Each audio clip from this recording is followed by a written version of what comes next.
Headache और migraine ये दो चीजें हम सुनते हैं, तो इसमें क्लिनिकली अंतर क्या होता है? माइग्रेन एक तरीके का हेडेक ही है। माइग्रेन एक प्राइमरी हेडेक है जिसमें अगर हम कोई भी जांच कराते हैं तो नॉर्मल आती है, उसमें हमें कुछ मिलेगा नहीं, हम एमआरआई वगैरह कराएंगे। लेकिन जो सेकेंडरी हेडेक्स हमारे होते हैं वो थोड़े खतरनाक तरीके के हेडेक होते हैं। उस तरीके के हेडेक ट्यूमर में होते हैं या दिमाग में सूजन की वजह से होते हैं। बहुत लोग की दिमाग की नस फट जाती है, उस वजह से वो हेडेक्स होते हैं। मिर्गी यानी कि एपिलेप्सी को लेकर पहले से ही काफी ज्यादा गलत धारणाएं हैं लोगों के मन में, तो इसको आप क्या समझाना चाहेंगे? देखिए, मिर्गी एक बीमारी है जो हमारे दिमाग में नर्व्स होती हैं, उनकी हाइपर एक्साइटेबिलिटी की वजह से होती है। जो हमारे समाज में आजकल धारणाएं हैं, बहुत लोगों को लगता है कि मिर्गी मतलब कुछ ऊपरी असर हो रहा है पेशेंट को, तो बहुत सारे लोग इसे झड़वाने के लिए चले जाते हैं कि हम किसी बाबा के पास जा रहे हैं, वो झाड़ देंगे। या बहुत लोगों को ये धारणा भी है कि मिर्गी श्राप की तरह है, तो उसके लिए भी लोग बहुत सारे पूजा पाठ करते रहते हैं और बाबाओं से मिलेंगे, कुछ अलग ही चीजें करते रहते हैं। जी, आजकल युवाओं में भी स्ट्रोक की समस्या काफी ज्यादा देखने को मिल रही है, तो इसका मुख्य वजह क्या है? मुख्य वजह है जो आजकल मेटाबॉलिक सिंड्रोम बहुत हो रहा है, जो हमारा खान पान ठीक नहीं है, हम ठीक से खा नहीं रहे हैं, नींद ठीक नहीं ले रहे हैं, स्ट्रेस में रहते हैं, वो एक कारण है बहुत बड़ा। दूसरी वजह है वो है सब्सटेंस अब्यूज, जिसे हम कहते हैं। टोबैको खाते हैं, सिगरेट वगैरह पी रहे हैं या और जो नशे कर रहे हैं, वो भी स्ट्रोक करा सकते हैं।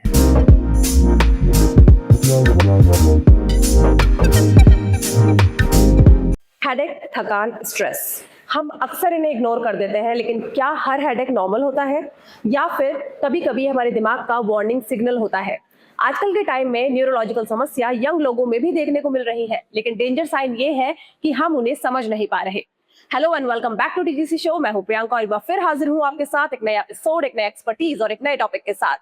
आज हमारे स्टूडियो में तमाम सवालों का जवाब देने के लिए हमारे साथ मौजूद है expert and experience neurologist doctor Rahul Singhal. Welcome to the podcast sir. Thank you, thanks a lot. सबसे बेसिक सवाल से शुरू करेंगे। आजकल क्या सच में इतनी ज्यादा न्यूरोलॉजिकल समस्याएं युवाओं में खासकर की बढ़ रही हैं? इसका मुख्य कारण क्या है? आजकल हमें बहुत ज्यादा देखने के लिए मिल रही है युवाओं में सर दर्द, गर्दन में दर्द, थकावट, जल्दी थक जाना, कोई भी काम ठीक से मन नहीं लगना और घबराहट होना। जी, इनके मुख्य कारण आजकल का लाइफस्टाइल चेंज एक बहुत बड़ा है, जिसमें हमारा स्क्रीन टाइम बहुत ज्यादा बढ़ गया है। जी, सब लोग मोबाइल देखते रहते हैं खास तौर से, और जिस वजह से नींद भी कम लेते हैं, रात को कम सोते हैं, रात का स्क्रीन टाइम काफी बढ़ गया है। और खान पान का भी इस पे बहुत बड़ा असर है। आजकल जो प्रोसेस्ड फूड, बाहर का खाना, वो सब हम लोग ने ज्यादा शुरू कर दिया है, वो भी एक बहुत मुख्य कारण है इन सब चीजों का। जी, तो थकान, सर दर्द वैसे भी कॉमन है आजकल के टाइम में, कब इसे इग्नोर करना खतरनाक बन जाता है? अगर आपको कोई भी सर दर्द जो अचानक से हुआ है, जी, जो आपको पहले नहीं था, अभी ही शुरू हुआ है और काफी तेज है, इतना तेज कि आप उसे सहन नहीं कर पा रहे हैं, इस तरीके के हेडेक को सिर्फ एक पेन किलर खा के कभी इग्नोर नहीं करना चाहिए। उसके लिए आपको तुरंत डॉक्टर से मिलना चाहिए। या आपका वजन घटता जा रहा है, आपको थकान रहती है, जिन कामों में आपका पहले मन लगता था अब मन नहीं लग रहा है, और आपको घबराहट, बेचैनी बहुत ज्यादा रहती है, तो भी आपको तुरंत अपने डॉक्टर से संपर्क करना चाहिए। कभी भी इन चीजों को इग्नोर ना करें। ओके, तो हेडेक और माइग्रेन ये दो चीजें हम सुनते हैं, तो इसमें क्लिनिकली अंतर क्या होता है? माइग्रेन एक तरीके का हेडेक ही है। जी, हम अपने हेडेक्स को दो उनमें बांट सकते हैं, जिसमें प्राइमरी हेडेक और सेकेंडरी हेडेक कहते हैं। माइग्रेन एक तरीके का प्राइमरी हेडेक है जिसमें अगर हम कोई भी जांच कराते हैं तो वो नॉर्मल आती है, उसमें हमें कुछ मिलेगा नहीं, हम एमआरआई वगैरह कराएंगे, तो ज्यादातर लोगों में उनमें कुछ नहीं मिलता है। लेकिन जो सेकेंडरी हेडेक्स हमारे होते हैं वो थोड़े खतरनाक तरीके के हेडेक होते हैं, क्योंकि उन तरीके के हेडेक्स में हमें कभी किसी पेशेंट के दिमाग में ट्यूमर मिल सकता है। उस तरह के हेडेक ट्यूमर में होते हैं या दिमाग में सूजन की वजह से होते हैं, बहुत लोग की दिमाग की नस फट जाती है, उस वजह से वो हेडेक्स होते हैं। तो वार्निंग साइंस कब होते हैं, मतलब वार्निंग साइंस क्या होते हैं कि हमें डॉक्टर के पास जाना चाहिए? वार्निंग साइंस हेडेक के, देखिए, अगर मैंने पहले बताया, अगर बहुत तेज हेडेक हुआ है आपको, कि आप सहन नहीं कर पा रहे हैं और एक आध दिन का ही है या तुरंत हुआ है, उस तरीके के हेडेक को आपको तुरंत दिखाना चाहिए। या हेडेक के साथ साथ आपको देखने में दिक्कत बन रही है, जी, या हेडेक के साथ उल्टियां आ रही हैं आपको बहुत ज्यादा, जी, या हेडेक के साथ साथ आपके किसी एक तरफ के हाथ पैर ने काम करना कम कर दिया है या बंद कर दिया है, बोलने में आपको दिक्कत आ रही है, जबान लड़खड़ा रही है, उस तरीके के सर दर्द को आप कभी भी नजरअंदाज ना करें। तो इसका मुख्य कारण यही है कि मतलब हमारी जो लाइफस्टाइल हो गई है आजकल, सेडेंटरी लाइफस्टाइल है, स्क्रीन टाइम है, लेट सोना, प्रोसेस फूड ज्यादा खाना, इस वजह से समस्याएं हमें हो रही हैं। बिल्कुल, ये बढ़ती जा रही हैं, बढ़ती जा रही है। जी। लेकिन साथ ही हम लोग आजकल ओवर द काउंटर मेडिसिन बहुत खा लेते हैं कि दर्द हुआ पेन किलर खा ली, काफी एडवर्टीजमेंट देखते हैं कि ये वाली मेडिसिन ले लो सर दर्द दूर हो जाएगा। तो कितना सही है ये चीज करना? देखिए, पेन किलर्स आपको कभी भी ओवर द काउंटर नहीं खानी चाहिए, क्योंकि उससे क्या होता है, आपको कुछ देर का आराम मिलता है और आपको लगता है मेरी बीमारी ठीक हो गई, बट ऐसा होता नहीं है। बहुत सारे केसेस में बीमारी अंदर अंदर बढ़ती रहती है। तो हमें ओवर द काउंटर दवाई जितनी हम अवॉइड कर सकें उतना अवॉइड करना चाहिए। और जो आप ओवर द काउंटर दवाई खाते हैं उनके भी अपने साइड इफेक्ट्स होते हैं जो आपको पता नहीं चलता है, और जब वो आने शुरू होते हैं तब आपको समझ में आता है कि आपने कहीं गलती कर दी है। जी, मिर्गी यानी कि एपिलेप्सी को लेकर पहले से ही काफी ज्यादा गलत धारणाएं हैं लोगों के मन में, तो इसको आप क्या समझाना चाहेंगे? देखिए, मिर्गी एक बीमारी है जो हम कह सकते हैं कि हमारे दिमाग में जो नर्व्स होती हैं उनकी हाइपर एक्साइटेबिलिटी की वजह से होती है, वो ज्यादा एक्टिव हो जाती हैं, इस वजह से मिर्गी के दौरे आते हैं। ओके। नॉर्मल लोगों में जिनमें दिक्कत नहीं होती, वो जो हमारे न्यूरॉन्स में जो भी करंट जाता है उसे कंट्रोल वे में जाता है, लेकिन मिर्गी के मरीजों में वो अनकंट्रोल्ड वे में करंट जाने लगता है, इसलिए उन्हें दौरा आ जाता है। ओके।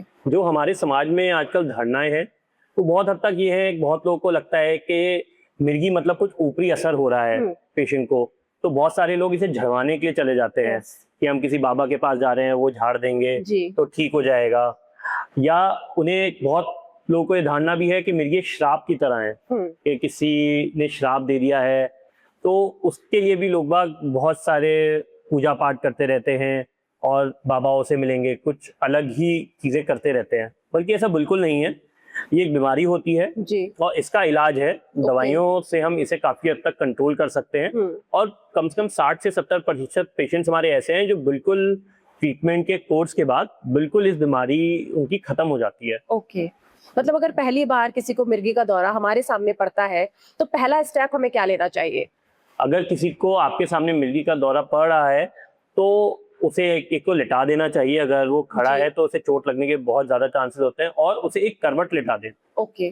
जिससे कि अगर उसका थूक आ रहा है तो वो कहीं उसके गले में या फेफड़ों में ना चला जाए। तो हमें उसे हमेशा एक करवट लिटा देना चाहिए और तुरंत एम्बुलेंस बुला के जो भी पास का हॉस्पिटल हो या जहाँ पे भी उन्हें ट्रीटमेंट मिल सकता हो वहाँ लेके जाना चाहिए। ओके। मैंने कई बार ऐसा देखा है कि किसी को अगर ऐसा दौरा पड़ता है तो लोग उसके मुंह में स्पून डाल देते हैं या फिर उसे पानी पिला देते हैं, तो ये कितना सही है? पानी वगैरह तो बिल्कुल नहीं डालना चाहिए। अगर आपका मरीज अनकॉन्शियस है, होश में नहीं है, तो ऐसे मरीज के मुंह में आपको बिल्कुल भी पानी या कोई भी खाने की चीज बिल्कुल नहीं डालनी है। चम्मच लोग बाग इसलिए डालते हैं क्योंकि जो दौरा होता है उसमें बहुत लोग के दांत भिज जाते हैं, तो उसको खोलने के वो लोग डालते हैं। वो भी मैं मना करूंगा कि जबरदस्ती उनके दांतों को खोलने की कोशिश ना करें। जब दौरा रुकेगा तो अपने आप खुल जाएगा। ओके। तो वैसे सही इलाज के साथ क्या एक मिर्गी का मरीज सही मतलब सामान्य जीवन जी सकता है? बिल्कुल जी सकता है जी। सही इलाज और समय से अपनी दवाई ले, और हम उसमें कुछ हमारे रिस्ट्रिक्शंस होते हैं वो फॉलो करेगा तो आराम से वो अपनी नॉर्मल लाइफ जी सकता है, कोई दिक्कत नहीं होती। जी। पार्किंसन का जो है उम्र से जोड़ के देखा जाता है कि बीमारी उम्र के साथ आती है, लेकिन इसके सब्टल साइंस क्या होते हैं वो थोड़ा बताइए सर। पार्किंसन में जो मरीज को शुरू होते हैं, बहुत सारे मरीज हमारे पास आते हैं कंपन से। उनके हाथों में कंपन होती है जी, हाथ कांपने लगते हैं, चलने में दिक्कत होने लगती है, उनके चलने की स्पीड स्लो हो जाती है। ओके। और कदम भी जो उनके होते हैं छोटे पड़ने लगते हैं जी। और बहुत सारे लोग गिरने के उससे आते हैं कि चलते चलते गिर जाते हैं। ओके। बैलेंस नहीं बना पाते हैं जी। उनको बैलेंस में दिक्कत आने लगती है।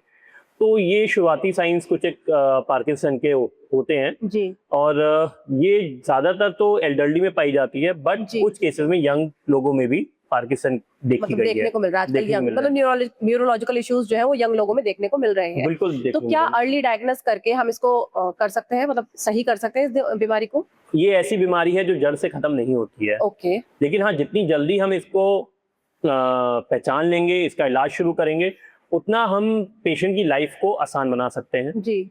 उसको अपने जो भी वो काम करता है उस सब में हम उनको मदद कर सकते हैं। दवाई से काफी हद तक पेशेंट को रिलीफ आता है और तो वो अपना काम जो भी कर रहा है जिसमें उसे परेशानी हो रही है वो आसानी से कर सकता है दवाई के मतलब साथ। पूरी तरीके से खत्म नहीं कर सकते, बट हाँ उसको एक नॉर्मल लाइफ जीने के लिए बना सकते हैं। आजकल उसको स्ट्रोक हो गया, उसको स्ट्रोक पड़ गया, ऐसे सुनने को मिलता है। तो एक्चुअल में दिमाग में क्या चीज होती है जो हमें स्ट्रोक पड़ता है? स्ट्रोक दो तरीके के होते हैं बेसिकली हमारे। एक में होता है कि दिमाग में जो खून जाता है, जो दिमाग में ऑक्सीजन और तरीके के न्यूट्रिशन ग्लूकोज वगैरह लेके जाता है, वो नस बंद हो गई है कहीं पे, खून की नस। तो जो नस बंद हुई है वो जिस हिस्से में लेके जा रही है वो हिस्सा काम करना बंद कर देता है। तो उस वजह से स्ट्रोक हो जाता है। इसको हम मोटा मोटा इस्चेमिक स्ट्रोक कहते हैं। और दूसरे तरीके का होता है कि बहुत लोग को जिनको बीपी की बीमारी है, उनका बीपी बढ़ जाता है, तो बीपी ज्यादा होने की वजह से दिमाग की कोई नस फट जाती है, तो वहां पे खून इकट्ठा हो जाता है। तो जिस हिस्से में खून इकट्ठा होता है वो हिस्सा भी काम करना कम कर देता है। इसका ट्रीटमेंट क्या है? देखिए, दोनों के अलग ट्रीटमेंट हैं। जो इस्चेमिक स्ट्रोक रहता है उसमें जो नस बंद हो गई है, अगर मरीज हमारे पास समय से आता है, जो कि हम 4.5 घंटे हम शुरुआती गोल्डन आवर कहते हैं, कि अगर उस समय में पेशेंट हमारे पास आए तो हम उसको एक दवाई दे सकते हैं जो खून पतला करने में मदद करती है। और बहुत केसेस में वो जो जहां वो नस बंद हुई है उसको भी खोल देती है। तो बहुत सारे मरीज पूरी तरह से कुछ ही दिनों में ठीक हो जाते हैं। उनके सिम्टम जो, उनको एक तरफ कमजोरी आई है और चेहरे पे कमजोरी है, आवाज लड़खड़ा रही है, ये कुछ ही दिनों में ठीक हो सकते हैं। लेकिन अगर वो हम लेट आते हैं तो हम वो दवाई नहीं दे सकते हैं, क्योंकि फिर उस दवाई से खून ज्यादा पतला होने का डर होता है, जिसकी वजह से दिमाग में खून बहने का भी डर होता है। तो फिर वैसे उस केस में आप किस तरीके से ट्रीटमेंट करते हैं? उसमें हम उनको खून पतला करने की दवाइयां देते हैं। और भी हमारे पास कई दवाइयां हैं जो दिमाग को मदद करती हैं रिकवर होने के लिए। और साथ में फिजियोथेरेपी हम कराते हैं उन पेशेंट्स की। तो धीमे धीमे ऐसे मरीज भी ठीक होते हैं, लेकिन थोड़ा समय लगता है उनमें। आजकल युवाओं में भी स्ट्रोक की समस्या काफी ज्यादा देखने को मिल रही है, तो इसका मुख्य वजह क्या है? युवाओं में आजकल जो मिल रही है उसमें कुछ एक मुख्य वजह है, जो आजकल मेटाबॉलिक सिंड्रोम बहुत हो रहा है। जो हमारा खान पान ठीक नहीं है, हम ठीक से खा नहीं रहे हैं, नींद ठीक नहीं ले रहे हैं, स्ट्रेस में रहते हैं, वो एक कारण है बहुत बड़ा, जिसकी वजह से स्ट्रोक होता है, जिसकी वजह से हमारे डायबिटीज वगैरह हो रहा है, या हमारा कोलेस्ट्रॉल लेवल ठीक नहीं रह रहा है, वो स्ट्रोक कराता है। जो दूसरी वजह है वो है सब्सटेंस अब्यूज, जिसे हम कहते हैं। जैसे कि टोबैको खाते हैं, सिगरेट वगैरह पी रहे हैं, या और जो नशे कर रहे हैं, वो भी स्ट्रोक करा सकते हैं। अगर हमारे घर में किसी को स्ट्रोक के लक्षण हमें दिखते हैं तो हमें पहला स्टेप क्या उठाना चाहिए? अगर किसी को स्ट्रोक के लक्षण दिखते हैं तो आप तुरंत उसे आप हॉस्पिटल लेके जा सकते हो, क्योंकि इसमें आप घर पे ऐसे कुछ नहीं कर पाएंगे। आपको तुरंत इनको हॉस्पिटल लेके जाना चाहिए। फिर आगे हम लोग उसका सीटी स्कैन, एमआरआई कराते हैं, और उसके बेसिस पे फिर हम ट्रीटमेंट स्टार्ट करते हैं। मतलब तुरंत ही उसे ट्रीटमेंट के लिए हमें हॉस्पिटल लेके जाना है। अगर स्ट्रेस और एंजाइटी, क्या ये भी बहुत बड़े मुख्य कारण है न्यूरोलॉजिकल इश्यूज के? बिल्कुल, स्ट्रेस एंजाइटी आजकल बहुत बड़े मुख्य कारण बन गए हैं।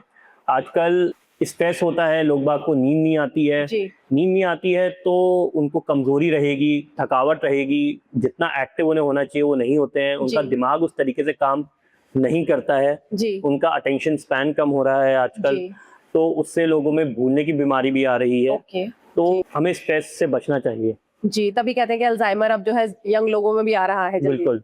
अब वैसे ऐसे 4-5 हैबिट, कोई डेली हैबिट आप सजेस्ट करना चाहेंगे ऑडियंस को कि जिनको फॉलो करके वो अपने ब्रेन को हेल्दी रख सकते हैं? इसमें मैं उनको सुझाव दूंगा, एक तो सुबह उठ के जरूर 20 से 30 मिनट कुछ फिजिकल एक्टिविटी जरूर करें। चाहे मॉर्निंग वॉक करें, योगा करें, एक्सरसाइज करें, जिम करें, जो भी आपको ठीक लगता है वो आप कर सकते हैं। दूसरा, हमारा पानी का इंटेक अच्छा होना चाहिए।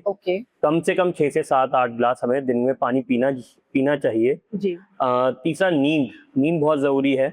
नींद हमें कम से कम 7 घंटे की नींद आपको लेनी चाहिए, जो आपके ब्रेन को रिकवर होने में मदद करेगी, आपका स्ट्रेस लेवल भी कम करेगी। तो नींद बहुत जरूरी है।